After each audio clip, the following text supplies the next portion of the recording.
Thank you everyone for joining us. My name is Abby Sun and I'm the curator of the DocYard.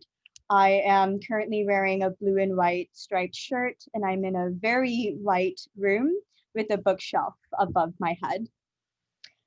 Before we get started, I do want to do a land acknowledgement because it is the day after Indigenous Peoples Day here in the US, or Columbus Day, as codified by our federal government. I and several of us in the audience are physically located in what's known as the Greater Boston area, but these are also the traditional lands of the Massachusetts and Pawtucket people. And since we're gathered here to discuss a film that is about widespread failures in the healthcare system, I'm also currently thinking about, and I'd like to encourage everyone to think about, to reflect that the Indigenous communities on this land were devastated centuries ago by the spread of disease brought by European settler colonialism, and is similar to the disproportionate effects of COVID-19 on American tribal lands today and in Indigenous populations around the world. Similarly, since our activities are shared digitally on the internet, I'd also like us to take a moment to consider the legacy of colonization embedded within the technology structures and ways of thinking we use every day. We are connected virtually through expensive equipment and high-speed internet, which is not available in many Indigenous communities. The technologies that are central to many of the films that we make, celebrate, and watch also leave significant carbon footprints, contributing to changing climates that affect all of us, but specifically also, again, Indigenous people worldwide. So I invite you to join us in acknowledging all of this, as well as I shared responsibility to make good of this time and for each of us to consider our roles in reconciliation, decolonization, and allyship. This latter half of the land acknowledgement is adapted from text developed by the artist Adrienne Wong of Spiderweb Show in Ontario. So thanks to Adrienne for that. Other people I have to thank include Magnolia for allowing us to screen this film, my colleagues at the Left Foundation, Lyda and Jen, for all of your support, the Brattle Theater, our screening partner. Even though we are not physically at the Brattle Theater, they are still our partner in screening the DocYard in this series. All of the pass holders, Kayla Myers, who is behind the scene moderating this Q&A today, and Alex for joining us, the filmmaker. It is 11 p.m. his time, so if we could just all give a little virtual round of applause. Thank you, Alex, for joining us. Thank you for having me and for screening the film. Yeah. So again, please use the chat box for questions, conversations. If you're watching this on Facebook Live, we are monitoring that chat room as well. Feel free to send us any questions there. We love reading also anything that you have to say. So it doesn't have to be a question, if you just have a comment. We'd love to see those too. This conversation is being recorded and it will be posted on Facebook and also on our YouTube account after the fact. And for those watching on Facebook, we do have live captioning available. So feel free to make use of that function. So for Alex himself, this is actually not the first time that we've screened one of your films at the DocYard. About 5 years ago, your previous feature, Toto and His Sisters, was a part of the fall 2015 season. And in fact, Colectiv is actually your fourth film. The first one taking place in Germany, and I'd like us to chat about that in a second. But since then, you have returned to Romania, where you grew up, and you sort of made a life for yourself as a filmmaker, documenting many different aspects of Romanian society, all nonfiction films. To me, your films are extraordinary in their focus on human gestures and on the systems that affect us all. And so that is sort of where I do want to start our conversation, is on this particular system. There's a couple of them in the film, one being the healthcare system, but the other one being journalism, for instance. So I'm really curious if we can start by talking about sort of the ethics of not only within journalism, but of you, basically, how do you keep a subject, but specifically a whistleblower who is revealing information that they are not supposed to about where they work or about the systems that they're embroiled in? How do you keep them safe? Or if safety isn't actually the issue, how do you explain this idea of risk to them in participation? So I'm curious, the journalists that you dealt with, how they handled that, and then how did you handle that as a filmmaker with a camera in that room? Mhm. Hi, so I first introduced myself. I'm Alexander Nanau, the director of this film. I'm tall, I wear glasses, and I'm now in my living room that is also a small a screening room with a proper screen on one wall and yeah, painted like a And so small that's cinema. behind you. It's Yeah, how wonderful. it's a small cinema. Yeah. So, I mean, the safety of the whistleblowers in this case, there were for sure. We had with the journalists being very aware of the risks. We agreed that when whistleblowers would come in, they would tell me, but it would be up to me to meet them, 5 minutes before they would start talking to them and explain them what I do. And then I explained the whistleblowers that if they would be fine to be filmed, and which would reveal their identity for sure in a film, that once the film is ready and edited, which can take up to 1 or 2 years from the moment we filmed, we would screen it together, and then they can take the decision and sign the releases if they still want to be in the film. Luckily, the ones that are in the film agreed, and the main whistleblower in this case, the doctor that actually was also whistleblower number 0 in the whole source number 0 in the whole thing, agreed and was very courageous. But for sure, there were also whistleblowers that didn't allow, so that were not fine to be filmed. Yeah, so they said no at the outset. And yeah, we met. I mean, there was a more complicated one that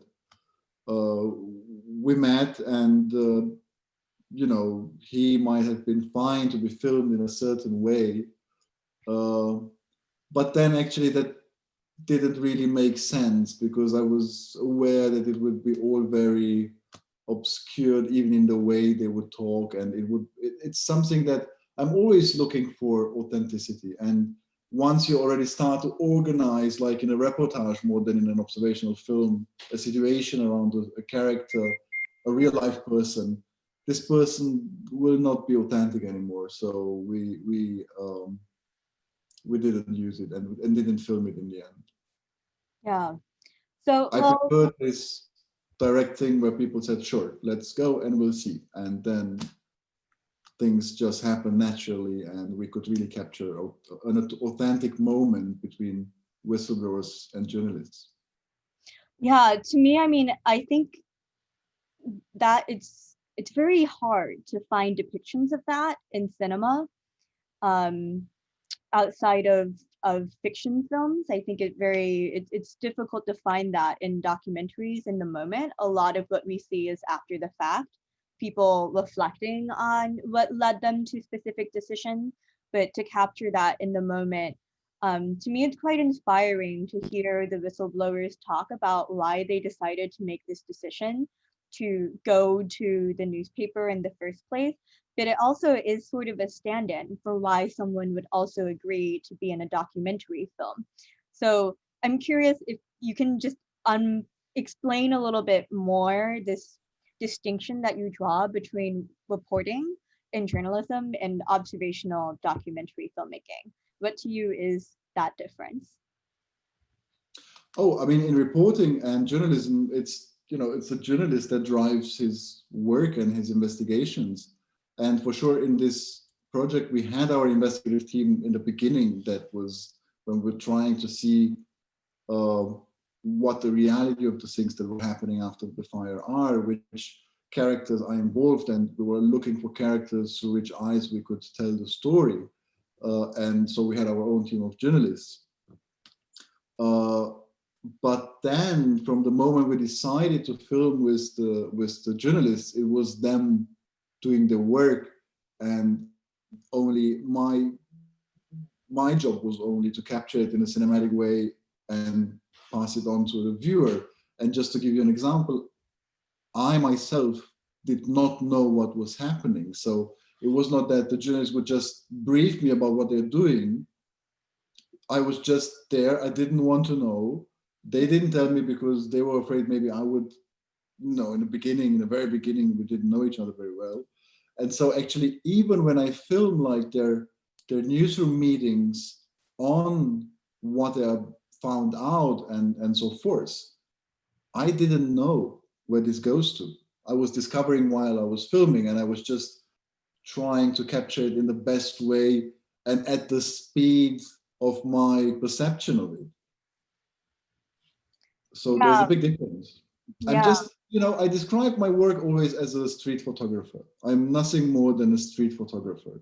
I get interested in characters. I have a gut feeling that I have a lot to learn from certain people. I'm impressed by their characters and their personalities. And then I'm just eager to learn from them. And then I act, I function like a street photographer that tries to capture in an image what I perceive of these people. Yeah, so actually, I would like to, we are going to talk more about Colectiv, but I would like to go back to sort of how you first started filmmaking. And because your first film is about a theater production, and it's one that you had a personal relationship with. Wondering if you could share that story with us. Yeah, so I mean, like everybody, I wanted to go to film school and worked on short films with friends, and then worked on short films where I had different positions and so forth, and went to film school. But at the same time, or even 1 year before, I met what was to become my mentor, which was Peter Zadek, who was the greatest German theater director, and his productions were really like the top end of theater productions with big stars, and that's where I learned most of, let's say, that was my artistic upbringing in this group of outsiders that made theater. We were going from town to town, so we were not attached to one theater. Mm-hmm. And there I learned a lot about observing people, because in theater you have time to watch, you have time to see how actors and people function. I was also given the chance by Dedek to work on myself for 1 week. We would go away for 1 week, I would work on, and then would come back. And you learn how you help even an actor bring out their own authentic self without talking a lot about it, just by the way you interact with somebody, by your relationship with him. And that's something that I brought into my filmmaking. And then in film school, I then also made an observational doc about the production of Per Gynt at the Berliner Ensemble, of this team of people I was working with before. Yeah. And then after this, you moved back. Well, did you move back then to Romania? No, I was just going forth and back. I didn't move back. I lived in Germany and just went back for productions. Mm-hmm. And then at a certain point, I opened a company in Romania, but now I live here. Okay. So was that a conscious switch to make films set in Romania? And is that something that you want to continue in the future? I don't know, actually, because I came to Romania out of curiosity. I hadn't been here for a long, long time. And I was just triggered by the fact that it will become a EU country, a country of the European Union, which I found at that time a bit science fiction. And out of curiosity, I came back and rediscovered a society that I left when I was 10, and of which development I didn't know enough. And I felt that I lost, in a way, a part of myself, because I just went with the society to a certain point, and then I lost the knowledge about how societies develop from one certain strong point in history, like the fall of communism, to, you know, how this transformation went on. And so when I came back, in a way, it was, again, for me, filmmaking here was like a learning process, a discovery of people and the society. Yeah. And I don't know, maybe my next, you know, curiosity will lead me to another country. I really don't know. Well, the reason why I ask is because this film, Colectiv, has been compared to a lot of fiction films in the Romanian New Wave. So I asked this question because I'm wondering whether or not you consider yourself part of what seems to be a pretty nationalistic like convention or set of filmmakers, and whether or not you see Colectiv as taking on those aesthetics or responding to the same issues, gritty realism about corrupt systems, for instance, that we in the US recognize those films to have. And whether or not, you know, when you first started making films in Romania, so this is The Life According to Ion B, and then Toto and His Sisters, and then this film, Colectiv, on whether you started out thinking that you were going to make a series of films that, to me, kind of on the whole, also represent something about changing nationhood and about how countries can develop and try to support their residents or not. So yeah. I mean, there's certainly an influence. I put it that way. I think that in Germany, I really learned and learned from the best in theater and got the best out of theater. The German theater is great. The German film, I'm not sure. There's Fatih Akin, who is incredible, but still everybody still refers to Fassbinder. That was a long time ago. And then I came to Romania and had the chance to be inspired and influenced by the best of cinema that was happening at that time, right? So in a way, for sure, the authenticity in the Romanian cinema was a challenge for me. And it was something where I felt like, okay, that's the challenge. So that's the bar. Let's get even more authentic. But I'm not sure that in terms of, the artistic development is not the same mine compared to people that grew up here in the 90s. It was a wild time here in the 90s. So they have a different artistic development. And I think one of the main differences, for example, is that in the fiction films, there's a convention most of the big Romanian new wave films use. Everything happens apparently in one day. They all happen like the death of Mr. Lazarescu, it's one day. 4 months, 3 weeks, it's one day. Everything is just very contained in this continuity of time. So my films always develop over several months, if not a year. And the storytelling is practically compressed, or a year is compressed in a film. So I think it's comparable in terms of authenticity, or the challenge that the authenticity of that films gave me. But it's hard, it's also a different generation. The new wave is one generation above me in a way. They're all at least 6, 7 to 10 or more years older. Yeah, they've been making films for about 20 years now. So. Yes, and I don't like to be part of any wave or any group, or I think everyone should do his own. It's like it's like dreaming. Everybody has his own very private dream. It's hard to it's not. I don't find it comfortable to say like, oh, you're all the same way. You all dream the same thing. It can't be. I think we're everybody's very distinct. Yes, well, I think that categories too, well, it depends on who came up with the group name or the title, if it gets imposed by outsiders. But I think that they can keep us in chains and in narrow ways of thinking as much as they can also be liberating in many ways. Yeah, but it is a fact that there were, and there are a lot of talented filmmakers in Romania that really, it's one of the countries where the wave didn't end after Mhm. 2 or 3 years. It just keeps continuing. Yeah, given us a wealth of very entertaining and also I think very provocative films to watch and to enjoy.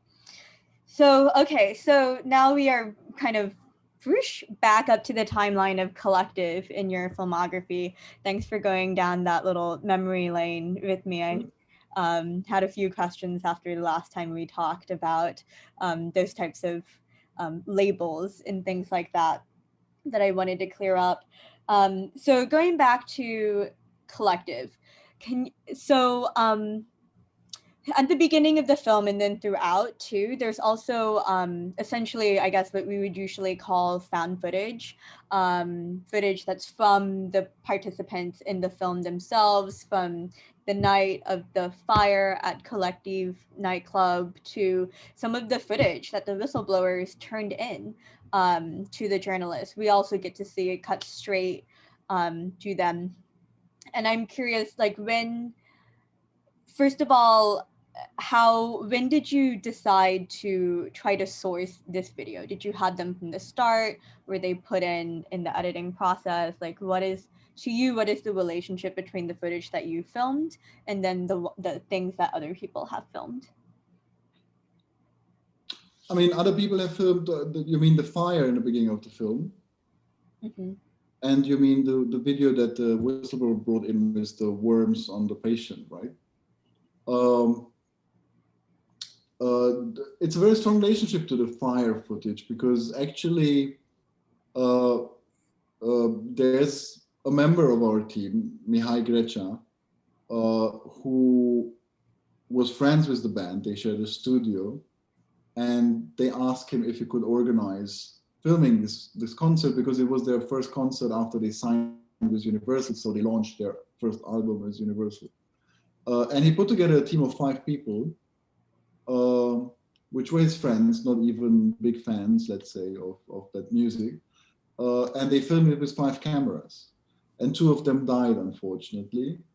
And the fire footage is basically, it was a small Blackmagic pocket camera that was placed to film a wider angle of the concert.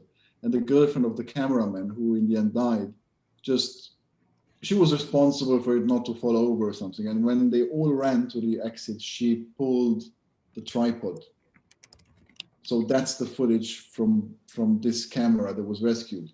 Mihai, my friend, was in coma he barely survived. He was in coma for over a month. And we met again when I heard that he might survive. But then by accident, we met again. And in the studio of a friend of ours, a Romanian artist called Dan Pejovski, who is also quite known in the States. He had MoMA exhibitions and so forth. And I went to Dan's studio and met Mihai was sitting there telling him his story. And I just sat down waiting for him to finish. And I said, like, listen, Mihai, I started several months ago, I started a project, I'm doing a film about it. So why don't you just join the band? And then he had the footage. That was his footage, in a way. So it's a strong connection, and we thought a lot about how to put it in, if to put it in. Why would one tell this horrible moment so bluntly in a way? And we figured out that people have to see and to experience in a cinema how fast our life can change from one second to the other in a way. And it takes, in no time, you become dependent on the society you're living in and on the functioning of it. Like we do now with the virus, right? So it just came over us. And now we realize that our governments are not, Many of them are led by incompetent people, which brings a lot of death. So that's the source of the footage and the decisions to take it in. And then what the whistleblower brings to the newsroom, and they are watching it practically. We just filmed while the journalists were watching the message they got from the whistleblower with the footage. So it was just an organic part of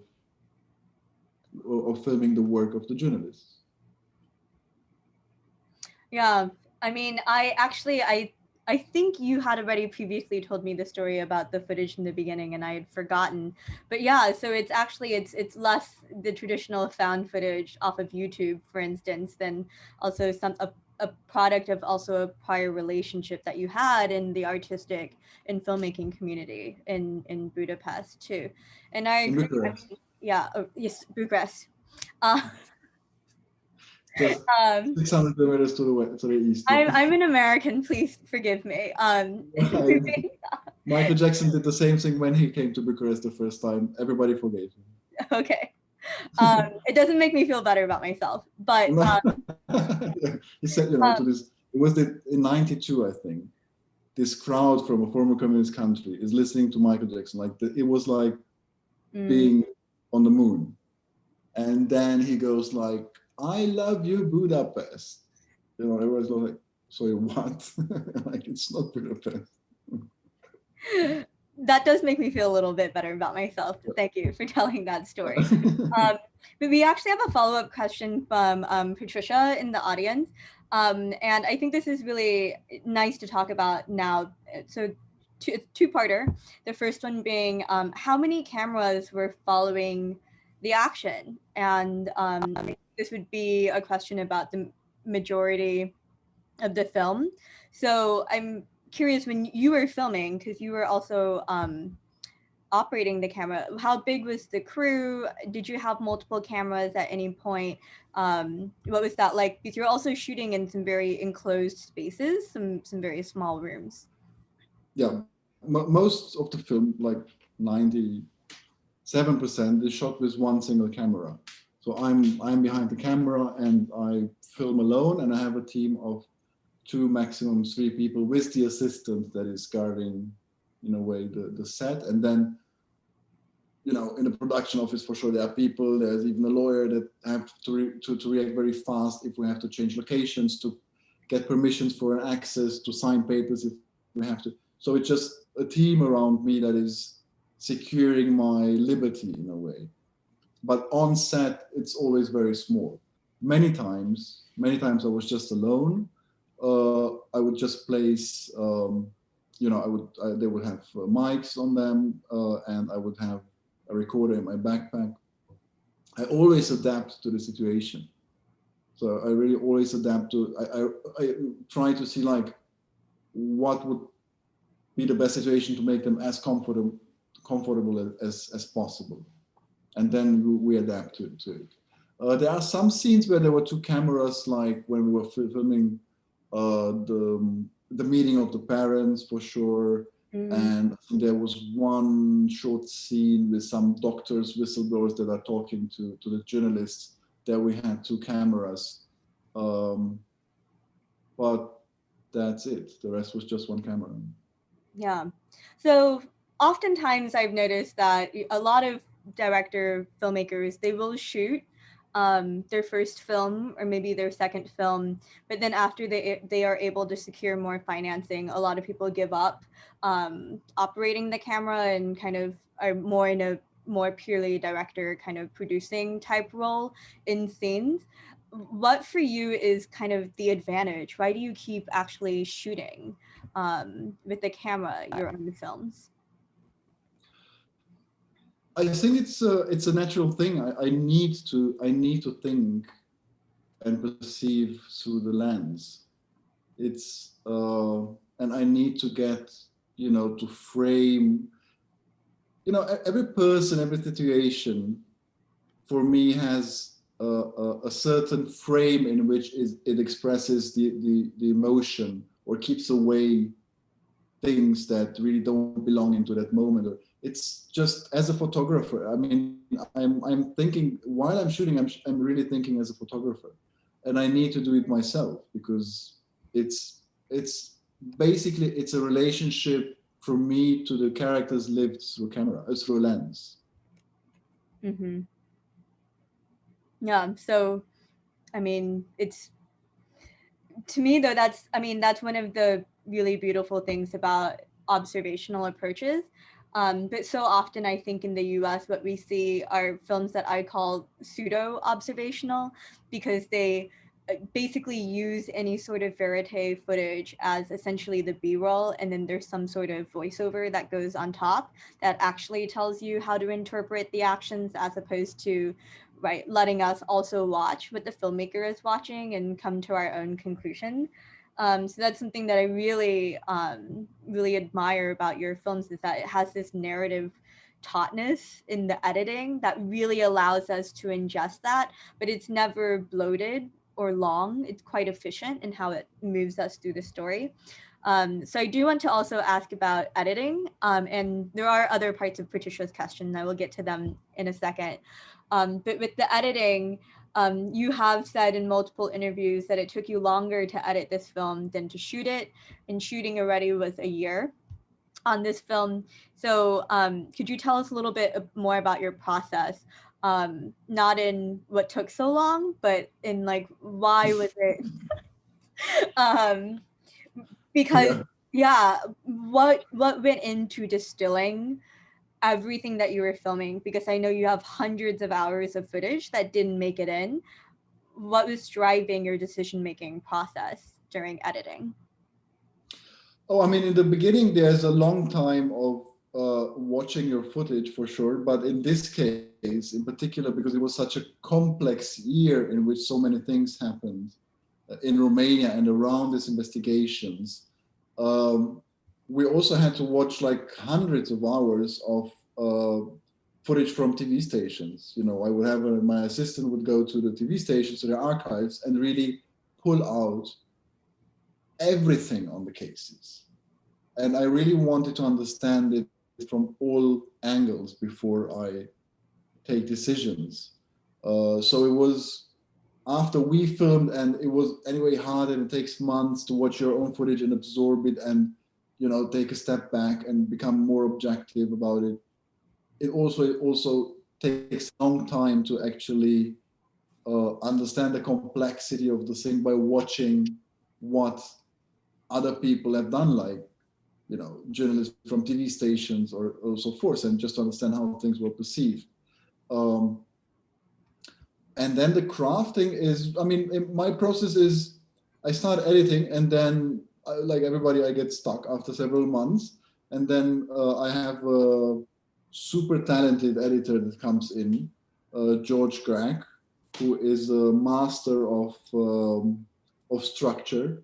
And he takes my 3 or 4 rough cuts, watches them, and then within an hour he would build a new film out of it, and then we would watch it. And he would try to work as as an analysis. He would try to find out what I really want, what I want, and then he helps with the structure. And then after 2 or 3 weeks he goes away, and then I spend another several months on my own working into depth what we've done. And then in this case, for example, in the end, when I was at a point where I said, look, I knew I need now somebody to be very tough and objective about what is working, what is authentic, and what we should just forget about. I had Dana Bunescu come in, and Dana Bunescu is a legend, and she is actually the editor of the Romanian New Wave films. Mm-hmm. So she actually crafted 4 months, 3 weeks. She crafted The Death of Mr. Lazarescu and dozens of other films. But she has this incredible taste and sharp eye. And we would have sessions where we sat, watched, decided things. Then she would go away. I would again edit into more into depth, and then she would come back, would watch again. So I always take care to have very, very smart and good people next to me that lead me through this. Yeah, but the so, but the bulk of the work and of sitting with the footage is done with you, with kind of other. Yeah, sure. I mean, I'm the one editing. I mean, I'm the one editing, and I'm the one giving the rhythm. I'm doing the fine cut, for sure. I mean, the last 2 or 3 months of an edit is always me alone, and then now and then doing test screenings. But yeah, as I have to have the camera in my hand, I need to have the keyboard in my hand while editing. I think because I also work without music, so I really need to work out the rhythm of the edit of the sounds of everything, so that I know what my drum roll, how it works. Mm-hmm. Absolutely. I want to remind the audience too, if you have any questions, please add them to the chat box. We're happy to ask any of them. So I do have the second half of from Patricia. So I don't actually remember the political parties in their names in Romania in the film. So the question is, was the vote that massively favored the Social Democrats a populist vote? And have you ever considered making a film about that aspect of Romanian society, so familiar to us here in the US and to others in other European countries? I guess this is a question about the increasing polarization of political parties, not just in Romania, but in other countries too. Yeah, the polarization of society, yeah, it's very much present in Romania, for sure. It was a populist vote in a way, but it was also the complete failure of the technocrat government, because the government as such was disappointing. You know, the technocrat government, it's a notion that, you know, it exists in Italy, for example, when there's a big, you know, when the scandals are too big between the parties, then a technocrat government, which means a government of professionals, of non-political professionals, would come in and take over for a time until the political parties get their things together and can, you know, be there again for election. And that happened in Romania, but in Romania, the technocrat government came in because there were these massive demonstrations, and they came in because people in the streets said they have to clean up the mess and to really be transparent. And there were several ministers like Vlad in the government, but they were not really supported, let's say, by the technocratic prime minister, you know. So, you know, as a whole, the fact that things didn't really change during that year of the technocratic government made a lot of people just don't go to vote. They just didn't believe anymore in politics at all. And the populists, as you have seen, could run these aggressive campaigns, lying about all the hospitals they will build and how bad a minister like Vlad is, who is cutting out the lungs of Romanian patients to give them to Austrians. And so, yeah, it was a populist vote. But there is a wind of change, for example, in Romania. Things changed after Colectiv, which was really a turning point, because most of all also because of the of these press investigations and of what the whistleblowers started. People started to understand the importance of information of quality, and it was as if suddenly the veil was taking off. And so a lot of people emigrated. We had really high immigration numbers during 2017, 2018, like really high. But the other part of society didn't emigrate, but organized. And we really have now the strongest civil society we ever had. And they took over. And these were people from private businesses, young people that understood that either we take our society back or we have to emigrate, but we're not ready to emigrate. We really build a life here. And for example, the civil society built a hospital with private money that we all donated, just to show the government that it is possible. That's inspiring to hear. And even Metallica, I think they donated $250,000 to this hospital. Yeah. Well, I am curious. So Colectiv was released in theaters in Romania, right pre-pandemic. So the timing was very fortunate for you there. But um, in the US, for instance, Magnolia is preparing a release of Colectiv as a film at the end of November, on November 20th. And I've noticed that you've started, you are doing quite a few, for those listening, this is not even the first Q&A that Alex has done today. He joined us from another Q&A in another country.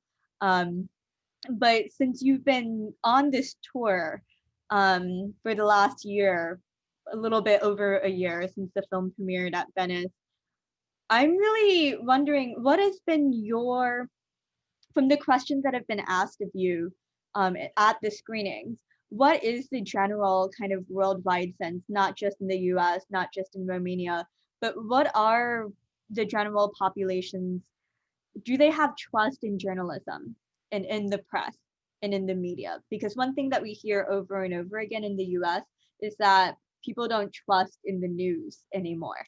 And that in fact, there are studies that show that most viewers in fact trust documentary films more than they trust their local news source, which to me is a quite interesting thing because documentary films are no less subjective, in my opinion. But what's been your sense from audience questions and from touring a film about the press and journalism? I mean, what was really the same in any country, no matter if less or more developed or less rich or more rich, we had always the same reaction. Like we felt, and the viewers said it, it was the same deep fear sitting in everybody that they don't trust their government. And that means they don't know if their government is doing really anything in the service of the citizens. And if in a case of a pandemic, let's say, of a tragedy, if their lives would be safe. So that deep fear sits in everybody because everybody said, oh, it's as if it would be about our country, or others said it's exactly like my working place. And when you hear people from Belgium or the Netherlands or Switzerland saying like, this is happening in my working place, it's very clear that corruption is so widely spread and it is such a menace to society and to what is happening with our private lives. That's a given, unfortunately, everywhere on the world right now. Mm-hmm. In terms of press, for sure, people start, after they see the film, they start to see it differently because they really start to think about, okay, so who is behind my information? Who's the human being behind my information? And I think that's very important, actually, to, we live in this age of fear, right? So the populists and let's say the bad forces of the state, or the people that want to get into power, they use our fears for everything. But I think that the response to that and what is happening worldwide right now is that we see a rebirth of journalism. In many European countries, for example, the best investigative journalists really get together, create common platforms, even leave the big newspapers that are maybe more dependent and influenced by big companies and their commercials. And they really align and get together on independent platforms just to be able to deliver the truth and information of quality to their readers. So I think that's what is happening right now. And your reference to why documentary films are, why people trust them more. I think it's also, documentary film, you film 1 year or over a year, you edit another 1.5 years because you want to be objective, because you want to narrate in the best way for the viewer to build his own opinion. And I think that in the documentary world, it's not big. Worldwide, to be honest, the documentary world is small. Mm-hmm. It is mainly built out of good people, of idealists in a way, that really have no bad intention at all. You know, people that really work hard and earn not very good money for the work they put into their work. And it is just that the honesty and the good intentions really give, I mean, it's something that the viewer can feel in the storytelling, or, you know, it's very easy to, and we get even more sophisticated. You know, we understand now how manipulation works. It's not so easy to manipulate people anymore, but at the same time, we're talking about an audience that is watching the documentaries, which is, you know, to start from, they are a more sophisticated um, audience, because if you watch all the documentary series on the different streaming platforms that are all about the murder of I don't know whom, or if there was a murder of I don't know who, I mean, that these are not documentaries. I mean, they're just a lot of junk that people should binge watch and pay their monthly fee to the streaming platform. Yes. Well, yeah, I mean, whether or not they should even be categorized as documentary is definitely a question for a different day. But it is also, you know, what I think what a general audience, I mean, if that's what they consume and think a documentary is, it's just another morsel of entertainment. And I think that is where a lot of the money in the documentary field is going these days. I do think it bodes not well.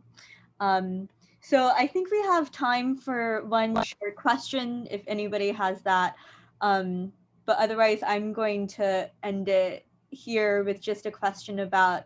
Well, first of all, thank you, Alex, again for joining us. I think Colectiv is a masterpiece of a film. Thanks a lot.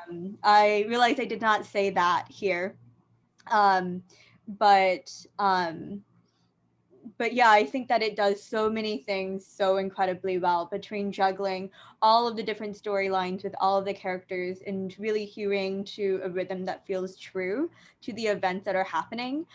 Since we were talking, for instance, about true crime documentaries just now, one of the reasons why I really dislike true crime films is that I really feel that when people are editing those films, they take kind of a reality TV approach where it doesn't matter what actually happens in reality.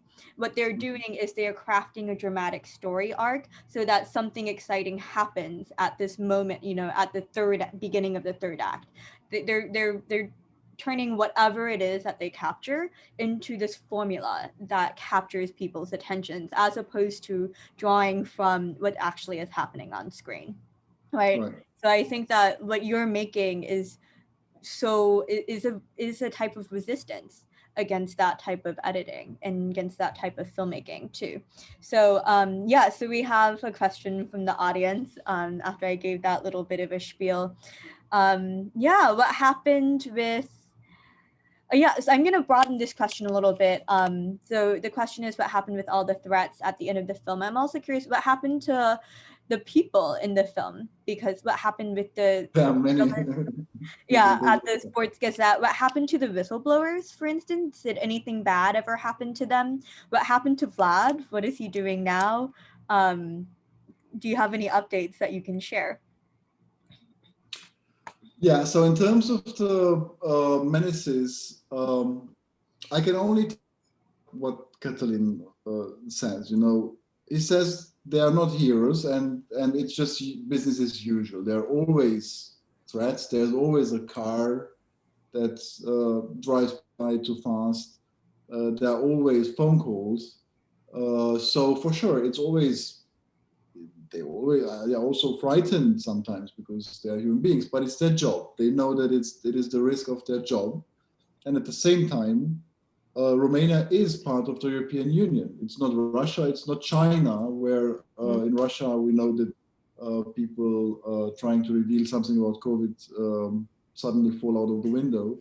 And in China, people the same, trying to get the truth out of how and where and how big the spread was, are also dying. Uh, that's not the case in Romania, really. It's the European Union. You know, the crime is not at that level. Um, so the characters, I'll start with the journalist. So in the meantime, the paper was bought by a Swiss outlet, Ringier, who had a bigger newspaper, daily newspaper, or the biggest daily newspaper in Romania, and they wanted Cătălin to get him. You want to coach him. Yeah. Yeah, and for him to build more investigative teams. And that's what he's doing now. But also when he went, he said, like, you know, the Sports Gazette is going to die because people are not buying it anymore a lot because, you know, and so he managed to get them to also buy the Sports Gazette. So it's all implemented now in this bigger thing. And Cătălin has a lot of, you know, several investigative teams now that he's leading into different fields. And they are really the biggest opposition power, let's say, to the current government through their investigations. The doctors, the whistleblowers, the doctor, I mean, she's still working in the hospital, but for sure in a very hostile environment. I mean, she is seen as a pariah.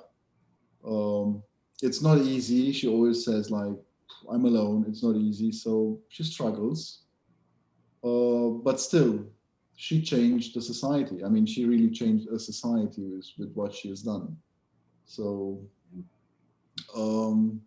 Teddy is fine. Teddy is fine. They're actually all waiting for the judicial system to solve the cases, which are still not solved. I mean, just as an example, the judicial system that was pretty much destroyed by the populists that came into power. I think that only several days ago, they started to investigate on the manager you see in the film.